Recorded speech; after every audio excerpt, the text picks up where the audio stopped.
देखिए इस वीडियो में हम लोग बायोलॉजी का काफ़ी ज़्यादा इम्पोर्टेंट ऑब्जेक्टिव क्वेश्चन को करेंगे और 6 फरवरी के एग्जाम यानी कल आप सभी का एग्जाम है 6 फरवरी का, उसके लिए वीडियो काफ़ी ज़्यादा इम्पोर्टेंट होने वाला है। तो एक भी स्टूडेंट इस वीडियो को स्किप मत कीजिएगा, यहाँ से कई सारे क्वेश्चन आपके बोर्ड एग्जाम में देखने को मिल सकते हैं। देखिए पहला क्वेश्चन क्या है, 124 शुक्राणुओं के निर्माण में कितने अर्धसूत्री विभाजन की आवश्यकता पड़ती है? तो 31 अर्धसूत्री विभाजन की आवश्यकता पड़ती है, पूछा गया है क्वेश्चन। दूसरा देखिए मुकुलन द्वारा जनन किसमें होता है? देखिए ईस्ट में जो होता है आपका ईस्ट में और हाइड्रा में, ठीक है, याद रखिएगा बार बार क्वेश्चन पूछा जाता है ईस्ट में और हाइड्रा में, दोनों में मुकुलन के द्वारा जनन होता है। तीसरा देखिए ऋतु और स्राव चक्र किसमें होता है? मनुष्य में, बंदर में, चिंपैंजी में, इनमें से सभी में। तो सभी स्टूडेंट याद रखिएगा इनमें से सभी। उससे पहले भैया इस चैनल पर भैया पहली बार हो तो सब्सक्राइब कर लीजिएगा, ठीक है, और टेलीग्राम से जुड़ जाइएगा। क्वेश्चन आउट होता है तो टेलीग्राम पर डाल देंगे, जो इस चैनल का नाम है वही टेलीग्राम का भी नाम है।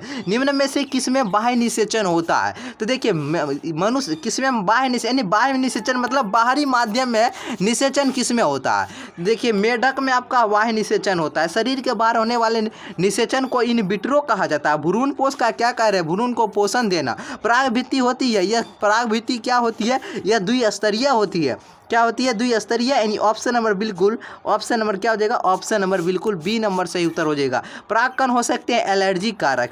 वायु परागित सब पुष्प सामान्यतः होते हैं छोटे एवं रंगीन, यह दोनों होते हैं। ऑप्शन नंबर डी सही जवाब हो जाएगा। और आप सभी जवाब देते चलिएगा। बेलिसनेरिया में किस प्रकार का पर परागन होता है? बेलिसनेरिया में आपका जल परागन होता है। बीजाणु विकसित होकर क्या बनाता है? बीज बनाता है। अगला चलिए एनाट्रॉप्स क्या है? एनाट्रॉप्स बीजांड यह होता है या उल्टा होता है। अनुन्मूल्य क्या है? आपसे पूछा गया है अनुन्मूल्य, एक मिनट जूम कर देते हैं।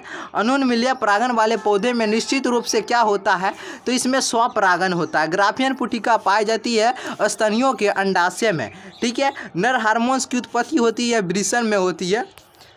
अगला चलिए देखिए क्या है, इनमें से कौन सी तकनीक पात्र निषेचन के अंतर्गत नहीं आती है? तो अंतःगर्भाशयी युक्ति। भारत में प्रथम जनगणना कब प्रारंभ हुई थी? 1891 में। सहेली क्या है? देखिए ये भैया सहेली आपका क्या है? गर्भ निरोधक की मुख्य गोली, नॉन स्टेरॉयड गोली मानव मादा के लिए मुख्य गर्भ निरोधक। देखिए नॉन स्टेरॉयड गोली में मानव मादा के लिए मुख्य गर्भ निरोधक है, बिल्कुल ऑप्शन नंबर डी नंबर हो जाएगा। प्रकनली शिशु तकनीक जिसमें क्या होता है? देखिए जिसमें आपका अंडवाहिनी से युग्मनज लेकर संवर्धित किया जाता है, फिर इसे रोपित किया जाता है। अंडाणु लेकर फिर इसे निषेचित कराकर रोपित करते हैं। शुक्राणु एवं अंडाणु का संलयन होता है और युग्मनज का विकास प्रकनली में होता है। उपयुक्त में से कोई नहीं। तो सभी स्टूडेंट याद रखिएगा इसका आंसर हो जाएगा आपका अंडाणु लेकर फिर इसे निषेचित कराकर रोपित करते हैं, ठीक है। यही प्रकनली शिशु का तकनीकी है, ठीक है।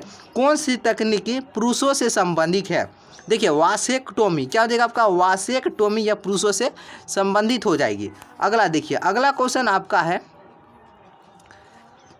एक सामान्य दृष्टि वाली महिला जिसके पिता वर्णांध है की शादी क्या है? की शादी सामान्य दृष्टि वाले पुरुष से होती है तो उसके होने वाले पुत्र एवं पुत्री में वर्णांधता की संभावना बतलाना है। तो उसके पुत्री में वर्णांधता की संभावना क्या है? 25% वर्णांध पुत्र एवं लक्षण प्रारूपी सभी साधारण दृष्टि वाली पुत्री प्राप्त होगी, ठीक है। तो ऑप्शन नंबर बिल्कुल ए हो जाएगा। मेंडल ने कार्य किया था, यह खाद्य मटर पर कार्य किए थे, बिल्कुल सही उत्तर होगा। क्रॉसिंग ओवर की किस अवस्था में होता है? पैक्टीन में होता है। ट्रिटिकम एस्टिवम क्या है? यह क्या है? सभी स्टूडेंट याद रखिएगा ट्रिटिकम एस्टिवम क्या है? तो यह है आपका ये हेक्सापोलाइड आपका सही जवाब हो जाएगा। अगला देखिए, एक क्रॉस में 1:2 अनुपात का अनुपात क्या दर्शाता है? यह अपूर्ण प्रभाविता दर्शाता है। एक क्रॉस का फिनोटाइप क्या होता है? 3:1 होता है, ठीक है। और जीनोटाइप क्या होता है? 1:2:1 होता है, ठीक है। चलिए अगला है, मनुष्य में गुणसूत्र की संख्या बतलाइए। 44 + XY हो जाएगा। और पुरुष का मेंशन क्या है? फीमेल का पूछेगा तो ये 44 + XX हो जाएगा। इनमें से कौन सा मेंडल का नियम व्यापक नहीं है? तो ये इसमें मेंडल का नियम व्यापक कोई नहीं होगा। तो सभी स्टूडेंट याद रखिएगा क्या हो जाएगा? ऑप्शन नंबर बिल्कुल सी हो जाएगा, स्वतंत्र विभवन का नियम। अनुबद्ध पुनरावर्तन की विभिन्न संख्या का आकार क्या होता है? इसका आकार क्या होता है पूछा जाएगा क्वेश्चन। तो याद रखिएगा 20 से 150 kb के बीच, ठीक है, इतना होता है। अगला चलिए, टोबैको मोजेक विषाणु का आनुवंशिक पदार्थ निम्नलिखित में से कौन सा है? तो याद रखिएगा सभी स्टूडेंट, इसका क्या हो जाएगा, बिल्कुल RNA कुंडलिनी हो जाएगा इसका बिल्कुल सही जवाब। निम्न में से DNA में कौन सा प्यूरिन बेस है? देखिए निम्न में से DNA में कौन से प्यूरिन बेस होते हैं? देखिए आपका प्यूरिन में आपका क्या होता है, सभी स्टूडेंट याद रखिएगा, DNA और RNA में दोनों में याद रखिए, दोनों में एक होता है प्यूरिन बेस। प्यूरिन बेस होता है आपका एडिनिन गुआनिन, ठीक है। RNA में भी प्यूरिन बेस होता है एडिनिन गुआनिन। देखिए किसमें ऑप्शन नंबर आपका सी नंबर से। DNA और RNA में दोनों में प्यूरिन बेस जो होता है समान होता है, और पैरामिडिन बेस होता है वो अलग होता है। पैरामिडिन बेस, अगर DNA की बात करें पैरामिडिन की, तो DNA में पैरामिडिन में हो जाएगा थायमिन एवं साइटोसिन, और RNA का पूछेगा तो इसमें हो जाएगा यूरासिल एवं साइटोसिन। डर्विन फिंचेज इनमें से किसका उदाहरण है? तो इनमें किसका उदाहरण है? सभी स्टूडेंट याद रखिएगा, अनुकूली विकिरण का। इनमें से कौन समजातीय संरचना नहीं है? तो यह हो जाएगा कशेरुकी हृदय एवं मस्तिष्क, बिल्कुल ऑप्शन नंबर सी हो जाएगा। अगला देखिए क्या कह रहा है क्वेश्चन, नई प्रजातियों के निर्माण का महत्वपूर्ण कारक इसका है उत्परिवर्तन। तंबाकू के सेवन से शरीर में कौन सा उपापचयी परिवर्तन शीघ्र परिलक्षित हो जाता है? तो सभी स्टूडेंट याद रखिएगा क्या हो जाएगा आपका, बिल्कुल व्यक्ति के रक्तचाप तथा हृदय स्पंद की दर में एकाएक वृद्धि हो जाती है, ठीक है। विषाणु का अध्ययन क्या कहला, विषाणु का अध्ययन किस शाखा में किया जाता है?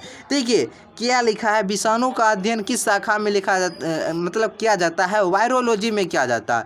PCR विधि की आवश्यक है। देखिए PCR विधि है यह आवश्यक है, तो सभी स्टूडेंट याद रखिएगा यह आवश्यक है। DNA संवर्धन में क्वेश्चन पूछा जाएगा। अगला है जुकाम होता है, देखिए जुकाम होता है डिट्रो विषाणु से। कुछ रोग की शीघ्र एवं सही पहचान हेतु किसका प्रयोग किया जाता है? एलाइजा का प्रयोग किया जाता है। कोकीन इनमें से किससे प्राप्त होता है? देखिए कोकीन जो है ना ये किससे प्राप्त होता है? इरिथ्रोजाइलम से कोका से प्राप्त होता है। इरिथ्रोजाइलम लिखा हुआ है, ठीक है, थोड़ा आपको अच्छा से नहीं दिखाई दे रहा होगा। ऑन्कोलॉजी किसका अध्ययन है? देखिए ये कैंसर है और ऑन्कोजीन है, इन दोनों का अध्ययन है ऑन्कोलॉजी, ठीक है। अगला है कुष्ठ रोग होता है। देखिए कुष्ठ रोग जो होता है आपका ये जीवाणु के द्वारा होता है। एसिटाबुलेरिया निम्न में से क्या है? यह प्रोटोजोआ है, प्रोटोजोआ। अगला देखिए क्या है, विषाणु संक्रमित कोशिकाएं निम्नलिखित में से कौन सा प्रोटीन स्त्रावित करती है? तो यह कौन सा प्रोटीन स्त्रावित करती है? इंटरफेरोन प्रोटीन, ठीक है। भारतीय भैंस का जंतु वैज्ञानिक नाम आपका बायूवेलस हो जाएगा। निम्नलिखित में से कौन पशुपालन में सम्मिलित नहीं है? कार्बनिक खेती आपका बिल्कुल सही उत्तर हो जाएगा। ईस्ट किसका प्रमुख स्रोत है? देखिए ईस्ट जो होता है आपका ये राइबोफ्लाविन का प्रमुख स्रोत है। क्या हो जाएगा? राइबोफ्लाविन। अगला देखिए मिट्टी को उपजाऊ बनाने में सहायक है जैविक खाद। नाइट्रोजन स्थिरीकरण में मुख्य भूमिका कौन निभाते हैं? नॉन स्टॉक, एनाबीना, नीलहरी शैवाल, इन सभी की महत्वपूर्ण भूमिका रहती है। वैसे बैक्टीरिया का समूह जो सेलुलोज पदार्थों पर अवायवीय वृद्धि करते हैं तथा अवायवीय अंजक संपाचित्र तथा पशुओं को प्रथम आमाशय में पाए जाते हैं वह क्या कहलाते हैं? तो भैया याद रखिएगा वह कहलाता है आपका मीथेनोजेन, ठीक है। क्लोरेला निम्न में से क्या है? विषाणु, जीवाणु, प्रोटोजोआ, एकल कोशिका प्रोटीन। सभी याद रखिएगा एकल कोशिका प्रोटीन पूछा जाएगा क्वेश्चन। अगला देखिए पोषक DNA से संबंध विषाणु जीनोम यह क्या कहलाता है? यह जीनोम जो है यह कहलाता है प्रोफाज। क्या है अगला क्वेश्चन आपका? रेस्ट्रिक्शन एंजाइम है। देखिए पूछा जा रहा है रेस्ट्रिक्शन एंजाइम यह है, तो यह है आपका इको RI BAM HI हिंड 3। इनमें से सभी आपका बिल्कुल सही जवाब हो जाएगा। अगला देखिए अगला क्वेश्चन आपसे क्या कह रहा है, किसी भी जीन की अभिव्यक्ति इनमें से किसके द्वारा संपादित की जाती है? तो सभी स्टूडेंट याद रखिएगा यह होता है एंटीसेंस RNA के द्वारा किया जाता है, ठीक है। अगला है रिकम्बिनेंट डीएनए तकनीक की खोज किसने की थी? तो इनकी खोज जो है एस कोहन एवं एच बोयर नामक वैज्ञानिक ने किए थे। लैकोपेरेन किसका प्रतिनिधि है? यह प्रतिनिधि किसका है? दमनकारी जीन क्रिया विधि का हो जाएगा। अगला देखिए क्या, निम्न में से अकार्बनिक पदार्थों का प्रयोग किसके लिए करते हैं? अकार्बनिक पदार्थों का प्रयोग स्वपोषी के लिए किया जाता है। ओजोन परत किस प्रकार की किरणों से जैव मंडल की रक्षा करती है? अल्ट्रावायलेट किरणों से। बिल्कुल सही, ऑप्शन नंबर बी हो जाएगा। अगला कवक मूल उदाहरण है। देखिए कवक मूल यह उदाहरण है ना, ये सहजीवी संबंध का उदाहरण। वायु द्वारा स्थानांतरित मृदा कौन है?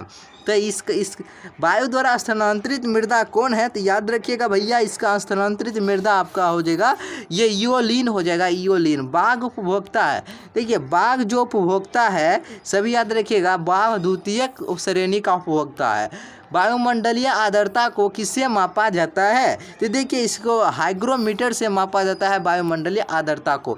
पारितंत्र की दो वनस्पतियों के बीच का संक्रमण भाग क्या कहलाता है? कहलाता है इकोटोन कहलाता है। पादप वृद्धि के लिए सबसे अच्छी मृदा कौन है? सबसे अच्छी मृदा आपका दोमट मृदा है। ठीक है, इनमें से कौन भारतवर्ष में जैव विविधता का हॉटस्पॉट है? तो ये पश्चिमी घाट। ये क्वेश्चन याद रखिएगा, श्योर है क्वेश्चन पूछा जाएगा। ठीक है, डोडो है तो ये विलुप्त प्रजातियां है डोडो।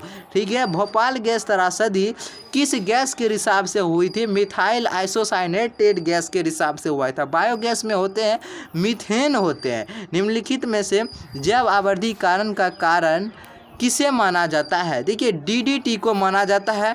क्वेश्चन बार बार पूछा जाता है, सभी स्टूडेंट याद रखें। निम्न में से ग्रीन हाउस गैस नहीं है।